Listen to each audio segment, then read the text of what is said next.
پاکستان مسلم league نون بالآخر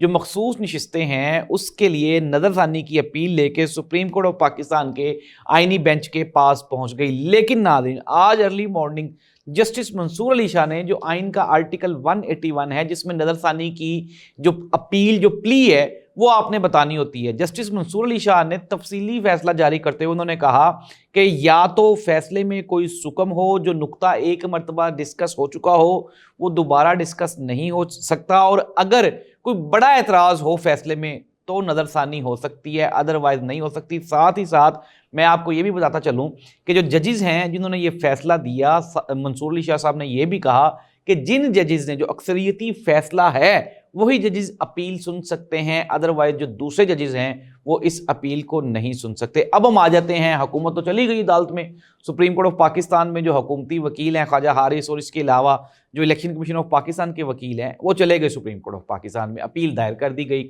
آج جو ریمارکس آئے ججز کی جانب سے وہ آپ سمجھ لیں کہ حکومت کو اڑا دینے والے تھے. سب سے پہلے جو عائشہ ملک ہیں جو جج ہیں سپریم کورٹ آف پاکستان کی، انہوں نے کہا کہ آپ نے تو ہمارا جو فیصلہ تھا اس پہ عمل درآمد ہی نہیں کیا، جس کے جواب میں جو الیکشن کمیشن آف پاکستان کے جو وکیل ہیں انہوں نے کہا نہیں ہم نے آپ کے ایک پیراگراف پہ عمل کیا. اس کے جواب میں ہاشم کاکڑ ایک جج ہیں، انہوں نے کہا کہ یہ آپ سپریم کورٹ آف پاکستان کو عدالت کو کس طرف لے کے جا رہے ہیں. انہوں نے کہا کہ فار ایگزامپل ہم ایک بندے کو سزائے موت دے دیں اور آپ کہیں کہ اس کا سر نہ لٹکائیں، اس کے صرف پیر باندھ دیں،